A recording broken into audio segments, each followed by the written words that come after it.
Happy Tuesday, everybody. Welcome to another episode of Market Update, where we discuss leading financial and economic developments in Asia, Europe, and North America. My name is Tony. Hopefully my tie behaves itself today. Let's jump in. And we begin in North America. In recent days, global stock markets tumbled as investor anxiety over escalating US tariffs deepened, signaling growing fears of a prolonged trade war and economic downturn. Market declines were not confined to the US.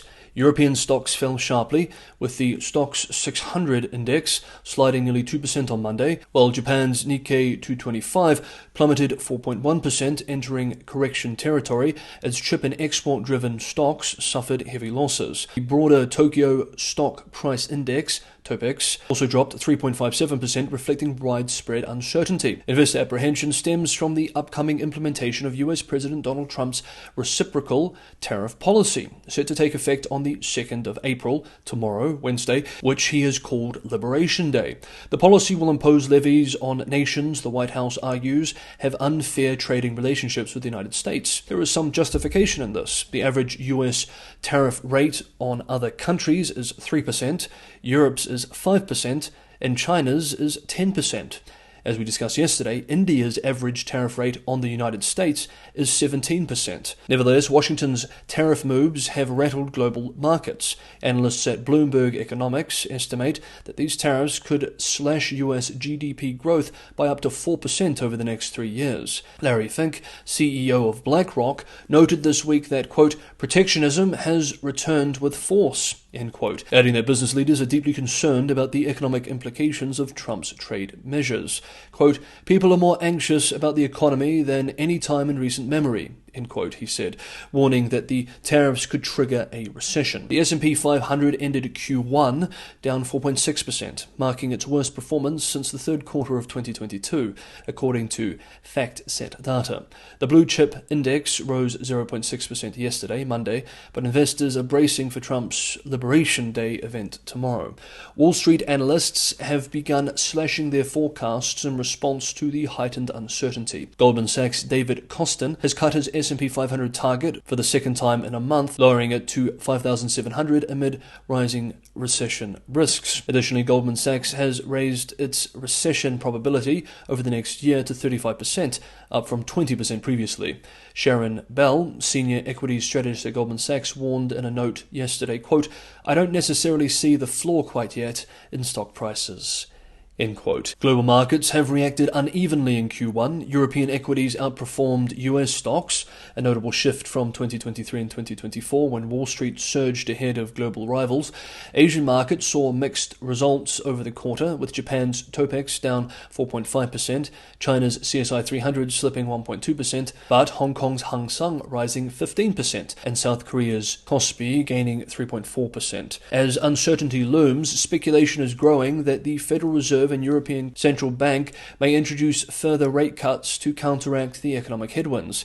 US Treasuries have outperformed equities this quarter, marking their strongest relative performance since the March 2020 pandemic-driven market turmoil. The tariff uncertainty has also cast a shadow over negotiations between the UK and US. London had hoped to secure an exemption by adjusting its digital services tax, which disproportionately affects American technology giants. However, optimism has faded. The British markets have started pricing in the likelihood of additional levies. Trump's tariff strategy, which prioritizes geopolitical leverage over traditional economic principles, has drawn skepticism even from some within his own party. Some Republican mayors and former White House officials have warned that the policy carries a real risk of recession and could damage both domestic and global markets. Supporters of the president's policy argue that markets are simply reacting to current uncertainties, and that short-term pain is the price to be paid for longer-term prosperity, especially if some of these retaliatory tariffs do result in other countries reducing their tariffs on American-made goods and services. Whether this proves to be the case, of course, only time will tell. Next up, we move to Asia. Japan is set to redefine cryptocurrency assets as financial products under its legal framework, broadening the scope of insider trading regulations to include digital assets like Bitcoin. The Financial Services Agency, FSA, plans to introduce a bill revising the Financial Instruments and Exchange Act to Parliament as early as 2026, following closed-door consultations with experts. Currently, cryptocurrencies are classified as a means of settlement under the Payment Services Act, reflecting their initial intent for payments. However, their growing use as investment vehicles has prompted regulatory adjustments. Unlike stocks and bonds, cryptocurrencies will be categorized separately from securities. Japan's crypto market has expanded significantly, with active accounts exceeding 7.34 million in January, more than triple the figure from 5 years ago. Increased accessibility through smartphone trading apps has driven the surge. In response, the FSA aims to implement insider trading restrictions similar to those applied to conventional financial instruments, following precedents set by the European Union and recommendations from the International Organization of Securities Commissions. The move also requires firms soliciting crypto investments to register with regulators, addressing rising consumer complaints of fraudulent schemes. However, enforcing these regulations on overseas-based crypto firms poses a challenge, as does determining which crypto assets, from mainstream tokens to speculative meme coins, will fall under the new rules. If you want to be on top of the most up-to-date financial and economic news from around the world, maybe consider subscribing to Market Update, and you will be.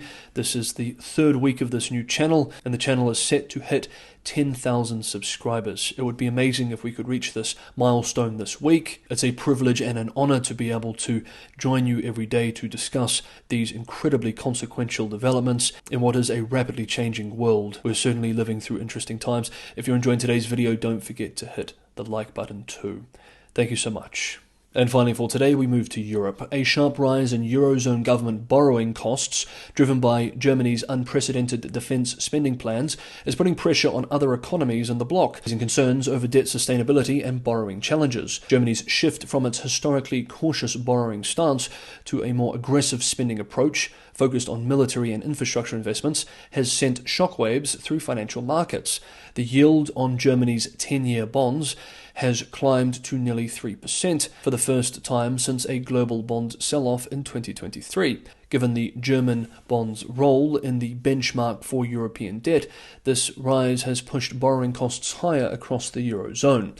The impact is primarily acute for heavily indebted nations like France and Italy. French 10-year yields have exceeded 3.6%, their highest level in over a decade, while Italian yields have reached 4%. A simulation by hedge fund Point72 suggests that without counterbalancing measures such as spending cuts or economic growth acceleration, Italy's debt to GDP ratio could rise to 153% by 2030, up from 140%, and France's to 122%, up from 115%. While some investors fear that higher German issuance could crowd out demand for other Eurozone debt, others argue that Germany's deep savings pool and increased liquidity in bonds could strengthen the euro's position as a global reserve currency. Nevertheless, rising yields pose broader risks, particularly pushing weaker economies towards unsustainable debt levels. Meanwhile, and on this theme, Norway's opposition parties are calling for an end to the investment ban, preventing the country's $1.8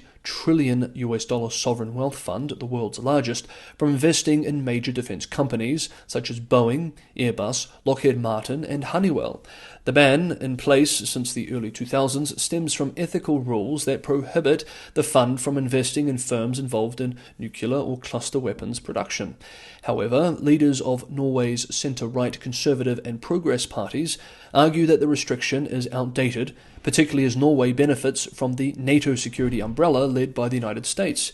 Erna Solberg, leader of the Conservatives and former Norwegian Prime Minister, expressed, quote, "It's completely crazy," end quote, adding, quote, "We have restrictions that prevent the oil fund from investing in the defence industry, but we rely on NATO's protection," end quote.